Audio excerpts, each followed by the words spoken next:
This is part 2 of the chicken from Brazil that was destined for Cayman, but somehow ended up on Hellshire Beach in Jamaica. So, let's look at this properly.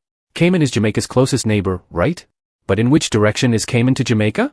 And more importantly, which direction is Cayman to Hellshire? From Hellshire, which is on the southern coast of Jamaica, Cayman would be to the northwest.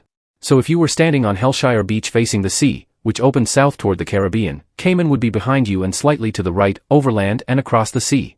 Now, here's the thing, we don't even know at what point the container fell off the ship.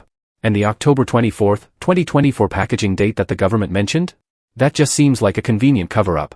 Because the chicken still look frozen and fresh, just like what you'd pick up in the supermarket. And even supermarket chicken come with expired dates. It almost feel like the timeline is being stretched, maybe to discourage people from eating it. But if you look at the condition of the chicken, it don't match a product that's been floating at sea for months.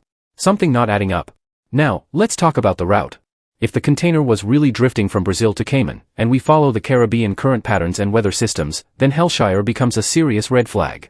Because the Caribbean currents typically flow east to west, coming in from the Atlantic side and pushing toward the western Caribbean. That means, a container going northwest from Brazil to Cayman would more likely drift towards the southwest coast of Jamaica, places like Negril or Westmoreland, maybe even Montego Bay.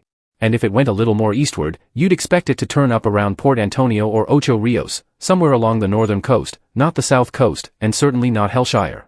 So, for that container to land exactly at Hellshire, the wind and current conditions would have to be very specific, almost suspiciously perfect.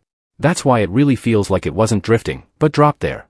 Because no matter how you spin it, Hellshire Beach is a highly unlikely destination for something that's drifting on ocean currents from Brazil. Some people are saying maybe the tides carried it there. While tides can affect objects in the ocean, they are actually predictable and don't typically cause something to drift a specific distance like this. Tides caused by the gravitational pull of the moon and sun. While they do move water up and down, they don't create constant east-west or north-south flows. Tides are more about raising and lowering water levels, and their horizontal movement is more local and predictable. Tides alone wouldn't push a container from Brazil to Hellshire. It's ocean currents that would do that. Ocean currents are the real long-distance movers. The Caribbean current flows westward, pushing debris from Brazil towards Central America or the Yucatan Peninsula, not towards Jamaica's south coast. The loop current and prevailing trade winds can push things northward, but Hellshire is too far south for a natural drift path from Brazil. And another person asked the real question, why would a ship from Brazil detour to Jamaica just to dump one container? Ha ha ha, right? That don't make no sense either. But here's one more question to consider, was the ship actually headed to Cayman, or was it coming to Jamaica? Maybe to offload at an illegal port? So I'll end with this. Was the ship really destined for Cayman? Or, was one of the containers secretly meant for Jamaica, and something went wrong? Did someone had a side operation, and the plan backfired?